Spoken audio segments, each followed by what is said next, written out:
partnerships can be established for mutual benefit. As we quickly make the changes on the dais, may I request you all to please remain seated. We're moving into our next session, and we've got the speakers here. This session, ladies and gentlemen, will focus on discussing the importance of international collaboration driven by businesses to foster growth in Africa. It will also explore Africa's potential inclusion in the G20 for enhanced economic integration.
Please be seated, ladies and gentlemen. Our speakers are going to walk in any moment.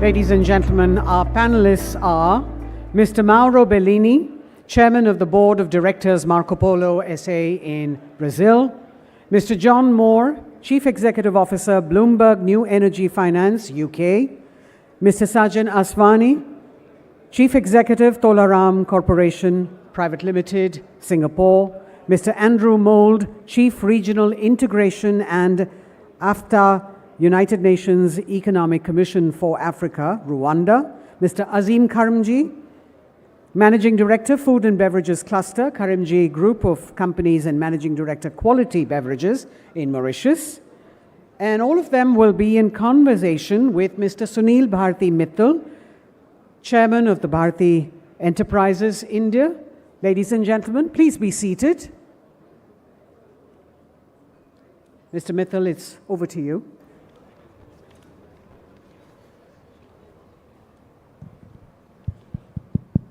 Thank you very much. A very good afternoon.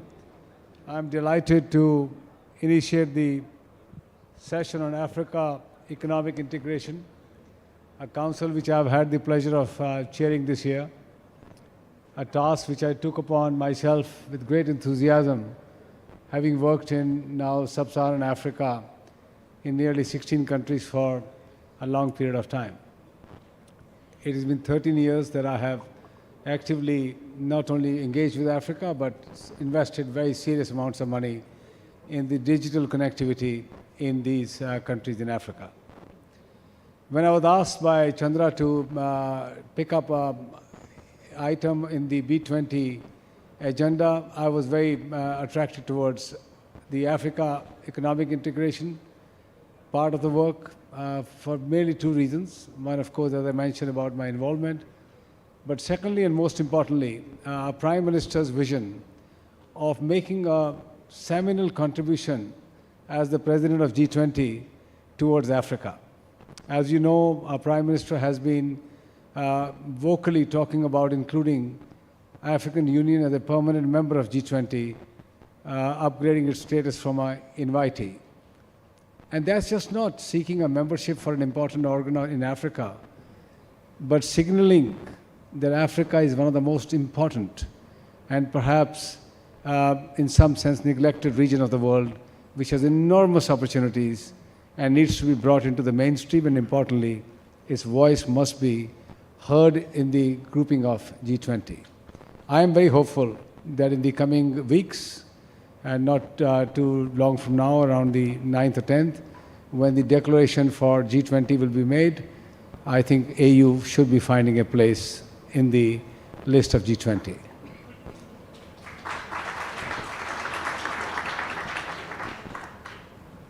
We worked along with our co-chairs, some of those who are present here today, my friends from both India and international. We have all had number of meetings, multiple meetings, both physically and virtually, have had over 100 feedback sessions and comments received from each one of the participants, unanimously agreed towards a promise of delivering 5 key messages towards G20 on Africa. One of the major ones I spoke about this morning was on agriculture. We have seen massive disruption in the supply chain for food around the globe, especially after the Ukraine and Russia war. A number of countries are currently suffering on account of lack of availability of grains, rice, and countries which have very large populations of India are also being forced to ration its exports because the global demand has shot up through the roof, with supplies being very, very low, especially coming from large countries like Ukraine. Africa holds a great promise there. Africa has over 65% actually of uncultivated land today, which is arable. Africa has over 300 days of sunshine. You can imagine the potential it has for food supply to the world. And I personally know places around the Congo Basin which are completely unexploited and can alter the entire food supply chain system of the world. And we should not therefore focus just on growing crops and exporting them out of Africa, but within Africa, also the second pillar of the economic transformation of setting up industries, processing plants, need to also come in. And that will allow Africa to gainfully engage in an upliftment of the value chain from just mere produce onto value-added stuff. Within that, we all know Africa has one of the largest deposits of metals and minerals. Here again, for long decades, we have seen exploitation of these mines in minerals, metals, and basic raw material being exported, and sometimes not even bringing a full benefit to the countries that these minerals and metals belong to. Here again, the recommendation is to kickstart manufacturing, be that copper in Zambia or be that cobalt in DRC, or wherever there are large critical minerals available today for the world, especially in a world where more and more of these minerals and metals are required, that some uplift in value addition is done within these countries. What will be needed for all this? One of the important pillars that is needed for this is a very strong economic integration of this very vast continent. Today, moving materials, especially from some of the landlocked countries, is extremely hard. When I was the chairman of ICC some years back, one of the only success that we had at the WTO was, if you remember, the TFA, the Trade Facilitation Agreement. This was the only item on which WTO could get the consensus during Azevedo's Director General term, and that, to my mind, is directed towards countries like Africa, continents like Africa. What did it mean? Providing digital tools on the borders, providing know-how to move people and materials and services across borders, so that the cost of doing operations in continents like Latin America, Africa, and some other very difficult geographies can be smoothened out. I must say that job is on its journey, but it's not been as effective as I would have wanted it to be. 2021, we saw the launch of AFTA, the Africa Free Continental Trade Area Agreement, which has been signed and adopted by most of the countries. This is one area where we'll hear from one of our panelists today. We need to press on and get the AFTA moving as fast as possible, so that any duty barriers, any trade barriers across the borders of Africa are removed promptly. One day, hopefully, Africa should become a completely free trading zone, allowing them to negotiate the power of over 1 billion young people, which is growing in population, as we all know, with the best blocs in the world, whether it's India or EU or US, and many, many other parts of the world. Underpinning all these recommendations is connectivity, both physical as well as digital. I play in the world of digital, and I can tell you that the power that the digital connectivity has given to Africa has accelerated its economy in a dramatic way. All African countries, the poorest of the poor, today have 4G networks, data networks, yet they need to go further afar. Still, there are large parts of population that are not covered, and we perhaps will need to do more. For this, we will need a lot of capital that needs to be injected. We'll need a lot of technology that needs to be brought in.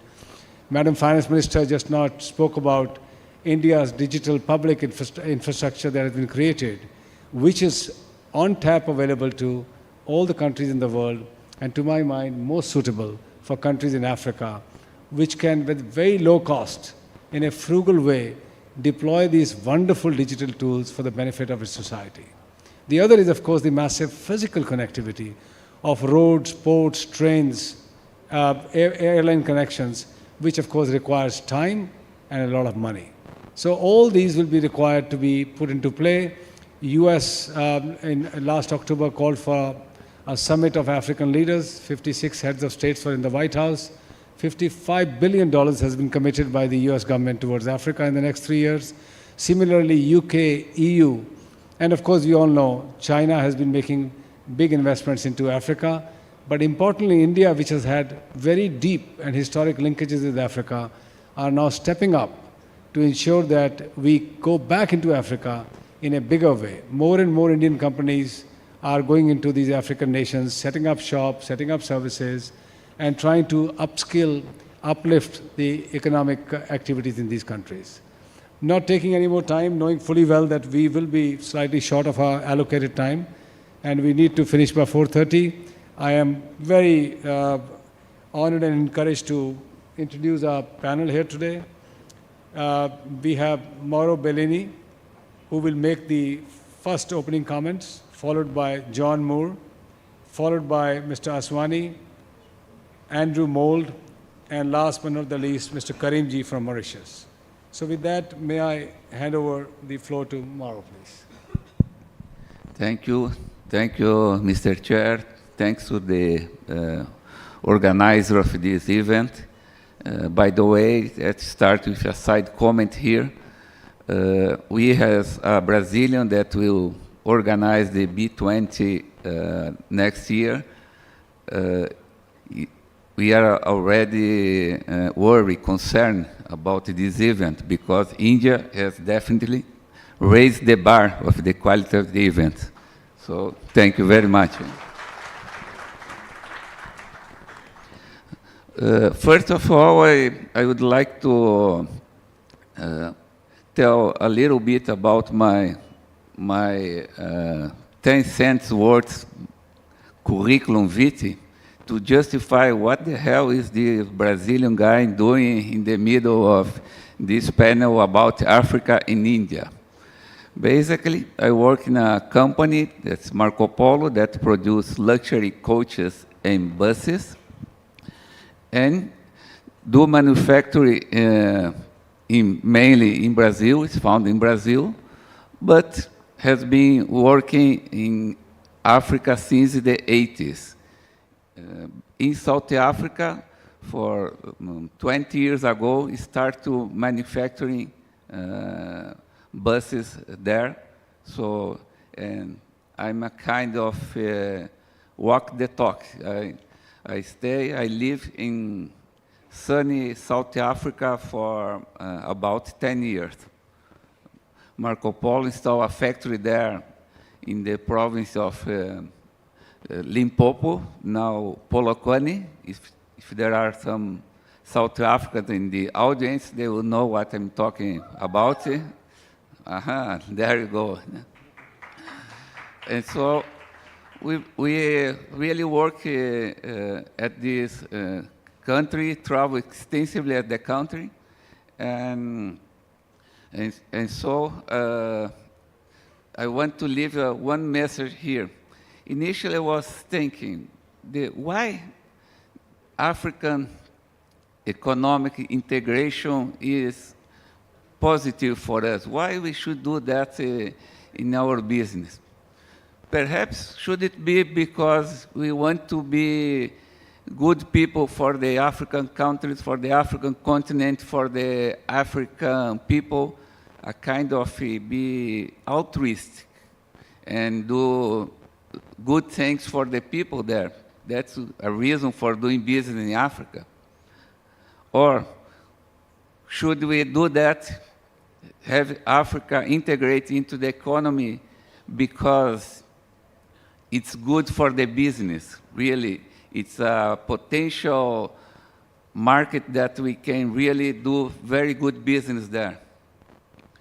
The answer for this, be altruistic, good for the people, or good for the business, is both. That's the message for us. We want to do business in Africa because it's good for Africa, good for the country, for the people, and it's very good for our business as well. So that's the one message I think is important to take note. The other important issue that I want to raise here is the tale of the leapfrog. We don't have to take such a long time to go invest and have Africa more modern, more up to the state-of-the-art country or continent. Let me try to explain that.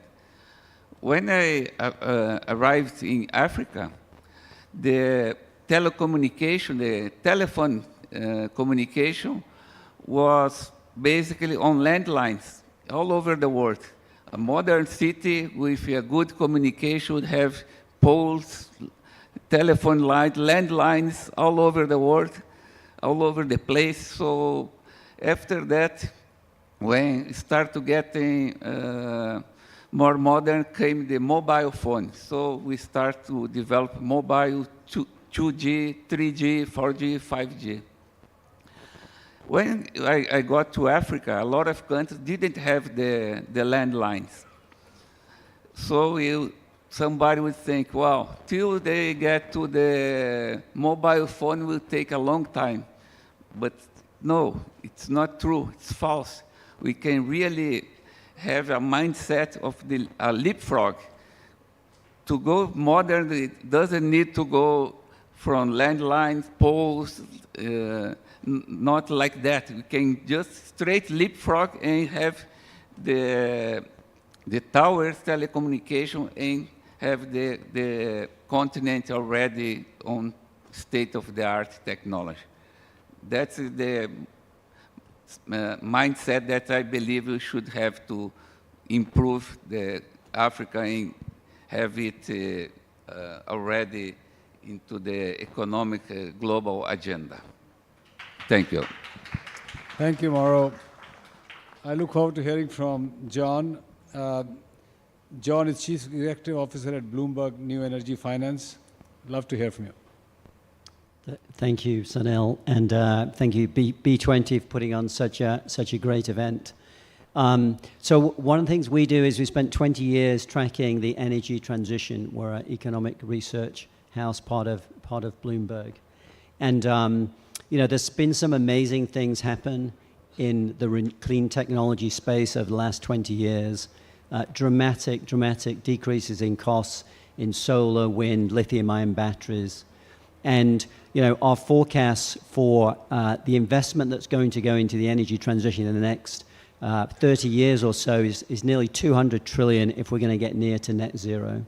And that's consistent with the number mentioned earlier. So it's sort of about 7 trillion per annum. So this is a massive business opportunity, challenge and business opportunity. And really, the risk for Africa right now is that they're missing out on this. And actually, we did a report for COP27 last year. We actually do every year. We look at 136 different countries. 42 of them are in Africa. And we looked at the investment flows into clean technologies in all of those countries. And there was $434 billion going into clean technologies globally. The amount, the percentage going into African countries, those 42 African countries, was 0.6% of that total. So 0.6% of our 434 billion was going into the whole of the African continent. So it really right now, based off that data from 2021, is missing out. And solar capacity, so I know you mentioned 300 days of sunshine, only 1.6% of solar right now is in Africa, of the global capacity. So really a tiny fraction. So that really is what we need to address. You know, climate change is one of the key challenges globally. It's also one of the key business opportunities where a lot of investment will go, and we really need to make sure that Africa is included in that. We need to solve the energy access problem, and some of that can be from things like off-grid solar. We need to make sure that economic growth is green growth. 3/4 of the power in Africa right now is fossil fuel. And if all of us want to have a clean future, then we need Africa to have green growth. And Africa is also rich in minerals and metals. And really, it should be Africa that gets the benefit from how those are applied in the new clean economy. So it really is important that Africa is a key part of the future going forward, and it's great that it's a key part of the discussion for B20 and G20. Thank you. Thank you very much. Tolaram in Nigeria actually can be taken in the same breath. People in Nigeria who work in and around Nigeria know about the Tolaram family. We're delighted to have Mr. Aswani from Tolaram Group, the Chief Executive. Love to hear his views. Thank you, Sunil. You can hear me. Sorry. As I was touching down into Delhi a couple of days ago, the news came out that India had landed a vehicle on the moon. And I thought that if India can do that, then selling Africa to India would be very easy. So it's not as exotic a destination as the moon is. And the comments made by Sunil also helps because he's been there for a long time. We've been there for 50 years in Africa, in Nigeria primarily. And we are a 75-year-old Singaporean company. Our origins are from India too, our family's origins, but we've traveled the world and found Africa a very lucrative destination. So one of the things that I was hoping to do here is to elicit interest in Africa, but it seems there's already a huge interest on the continent. So I'll just focus on telling you why it's particularly important now for businesses to come, invest, and grow in Africa as part of the African integration story. Now, for those who read the press, I think it's fair to say that Nigeria gets bad press. Less so other African countries, but Nigeria is a large economy. I've lived there, worked there, and we've kind of benefited a lot from the VUCA, as we call it, right? Because through all the turbulence that Nigeria has seen, one thing stands out.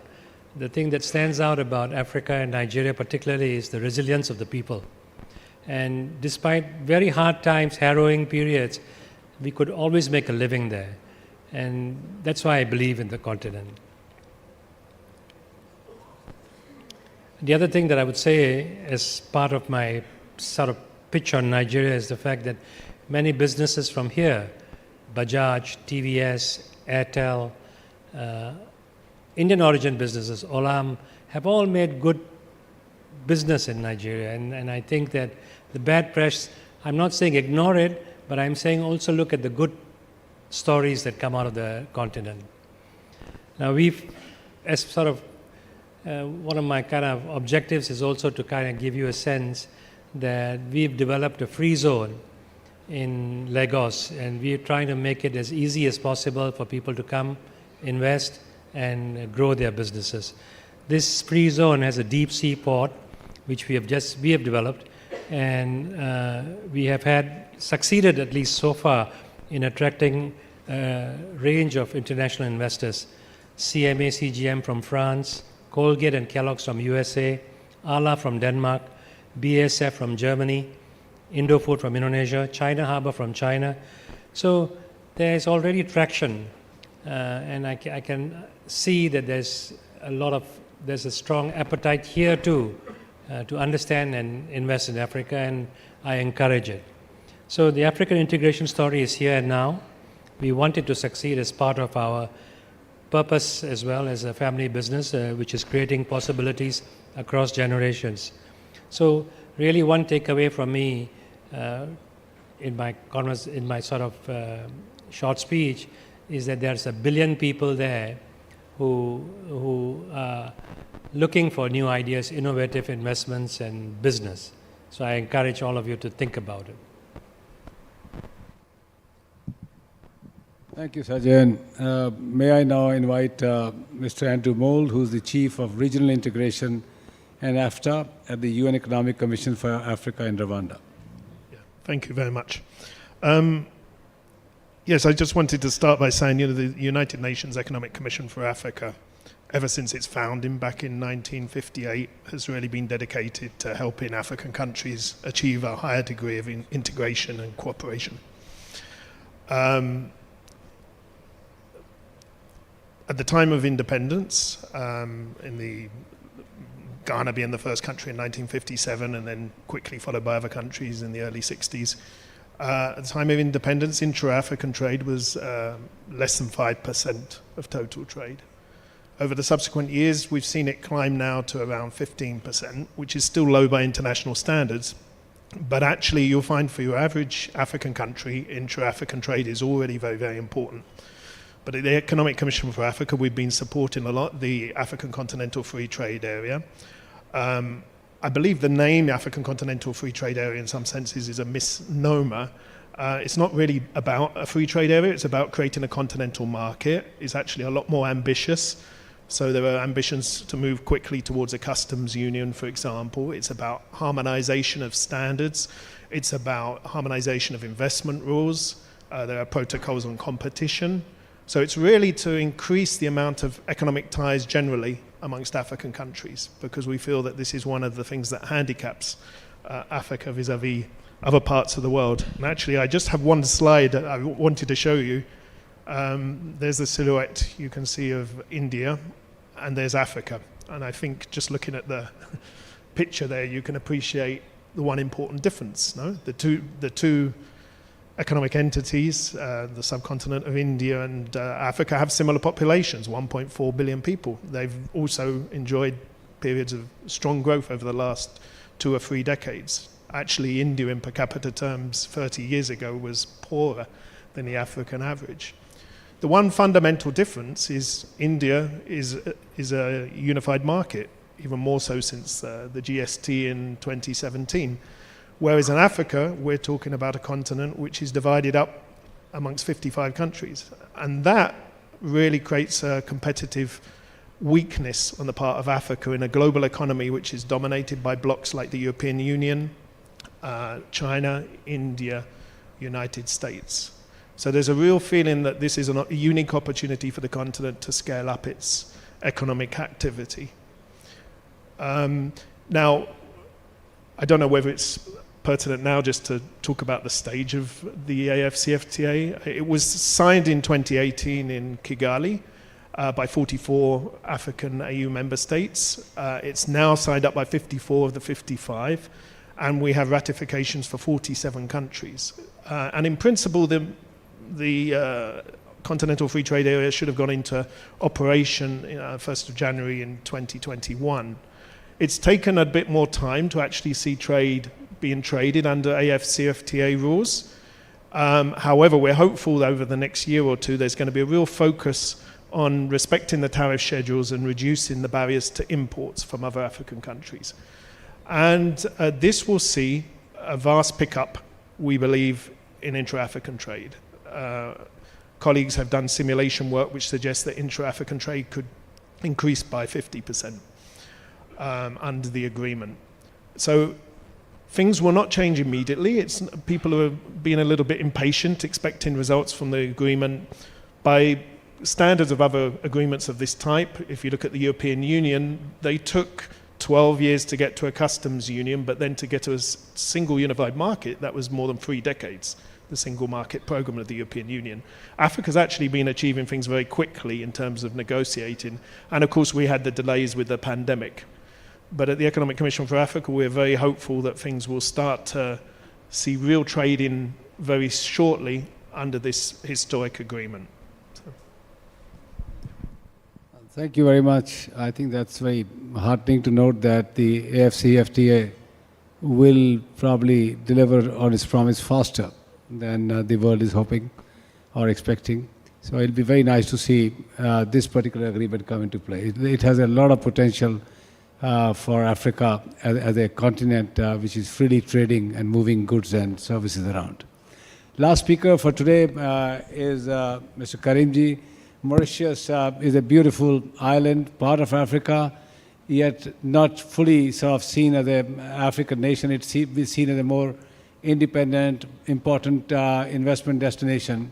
India, as you know, have had long-standing historic relationship with Mauritius. Karimji family is also of Indian origin, one of the leading families there in Mauritius. I've had the pleasure of knowing the family from 1992, when the company that they have in one of the many businesses they have is the mobile telephony, which signed up during the 92 bidding with us as part of the consortium. So with that, I have the pleasure in inviting Mr. Karimji to say a few words. Thank you. Thank you very much for the invitation. And again, it's an honor to be here. I won't stress, I think we all realize the importance of Africa in the global economy. Clearly, we've seen in the highlighting, just to pick up a few key things, is the population itself at 1.4 billion is almost the same size as India and China. And its land and agricultural resources are immense. It should add another $3 trillion, hopefully, by 2050. But the growth of that is dependent on how well it integrates itself within the region and with the global economy. So effectively, I think the key focus for us, for us from Mauritius, is saying, look, Africa is a collection of 54 countries. However, they must connect, and this is where we feel we can play, I think, a very strong role. Because I will really push now for Mauritius's role. And I want to specify that a bit more on a specific axis, which is really the Africa-Asia economic axis, which many economists already forecast to be bigger by 2050 than 50% of the world's economy. And while Mauritius will develop its own internal economy, I'm clear its more important role is to enable the regional and global connections for Africa and its integration. From its central position at the center of the Indian Ocean, Mauritius is the critical pivot which will facilitate or can facilitate this economic growth and integration. And I think it believes it will rest on 4 key connections, because Mauritius can help to connect people, can connect goods and services, can connect trade and money flows, and as mentioned by the chair, I think the critical other connect is the intangible one, which is linked to data. Now, Mauritius has been the star and key of Indian Ocean for centuries, and our history connects us both culturally and genetically to Europe, Africa, and Asia. These origins live in harmony in Mauritius, both as a fact and example how inclusive diversity builds a country. And I think this is probably one of the deepest enablers of Mauritius. But more importantly, I think we have our connections from the key capitals of Europe, Asia, and Middle East, South Africa and East Africa, daily flights. Our geography places our port, the deepest in the Indian Ocean, in the world's busiest shipping lanes. to allow effective connection of goods and effectively puts Mauritius as the central maritime hub in this axis. I'll talk more about this, but critically our trade agreements and double taxation agreements allow the effective movement of money and trade. And our digital maturity, both internally, to give an indication, Mauritius mobile penetration now is 166%, with almost 70% of those in terms of smartphones connection. We have a very modern GDP compliant legislation which covers also digital asset management, and we are completely connected with multiple fiber optic cables to the global internet highway.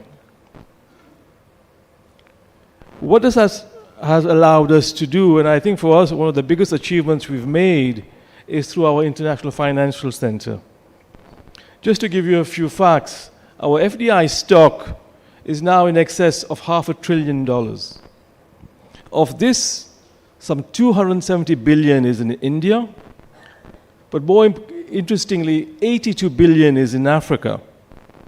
And even more interestingly, to build what I call the regional connect, Mauritius has facilitated 29 billion of intra-Africa funds, which means African money moving within Africa.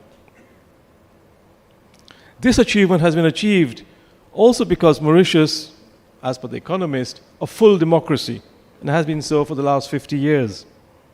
This democracy rests on a strong and independent judiciary.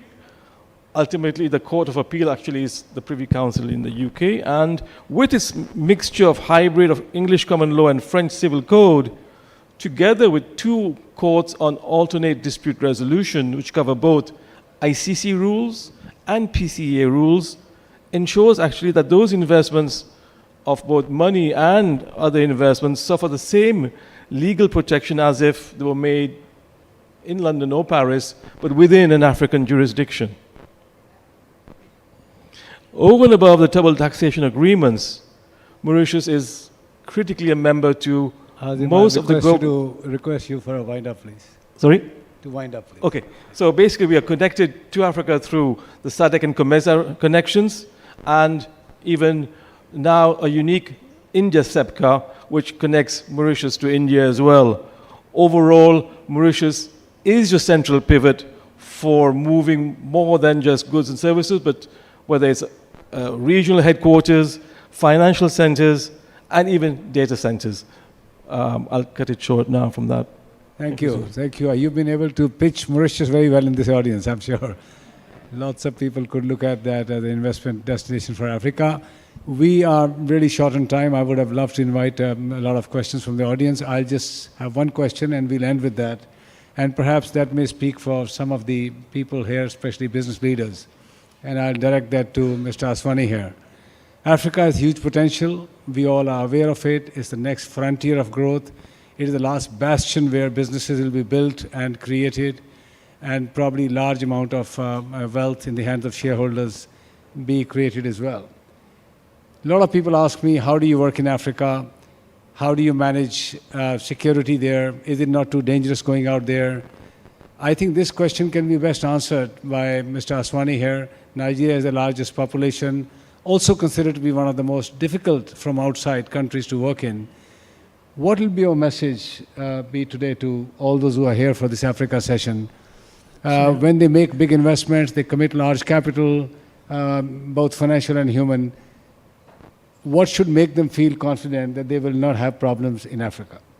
Sunil, can I tell 2 short stories? It won't take much time.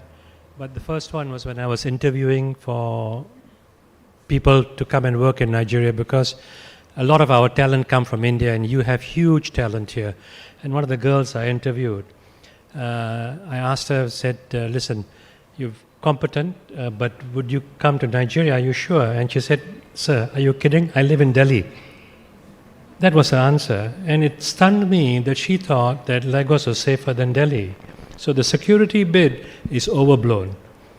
Second thing that I'd say is that as far as returns are concerned, for the risks you take, the returns are commensurate, right? You get as good, better returns Of course, there are risks, and the rewards are gigantic. So you have to look at all of these problems in context and say, what am I getting back as a result of taking those risks? I think what you're suggesting is take your chances. I don't think so. That will be very encouraging. The fact is that Africa needs to give a very strong message on governance, on corruption-free environment, more importantly, safety of people who are going to work there. This will become very important in the coming days, and I will really urge all the people who are working close to Africa to pick up this message very strongly. All I would say in closing is, on a lighter note, this girl must be very desperate to get a job. To say that she will be safer in Lagos compared to Delhi, I will not endorse that. Delhi is extremely, not only a safe place, where billions and billions of dollars are being now poured in, and it's the capital of India, which is today the star amongst the community of nations. So, not to say that Africa is not safe. I am invested there with my feet. I've got billions of dollars invested there. All I would say is the impression outside is not as great as those people who work in there. Tatas are there, Godrej is there, Bajaj is there, TVS is there, we are there, pharmaceutical companies are there, but there are lots of other companies who are currently not in Africa, and I hope they can take the comfort from these companies who are leading the charge from India into Africa. There's a good place to do business in. With that, I'd like to thank our audience today and all my co-panelists here for participating in this panel. Thank you. Thank you very much, Mr. Sunil Bharti Mittal. May I request you to please present tokens of appreciation to all our panelists.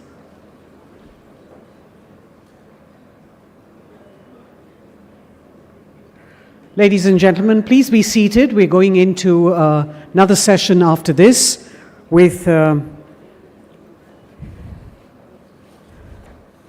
Vice Chairman of Microsoft, President and Vice Chairman.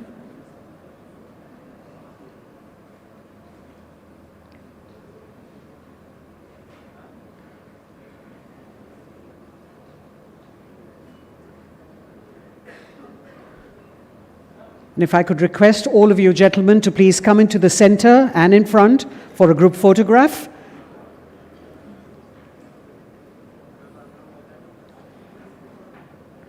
Thank you.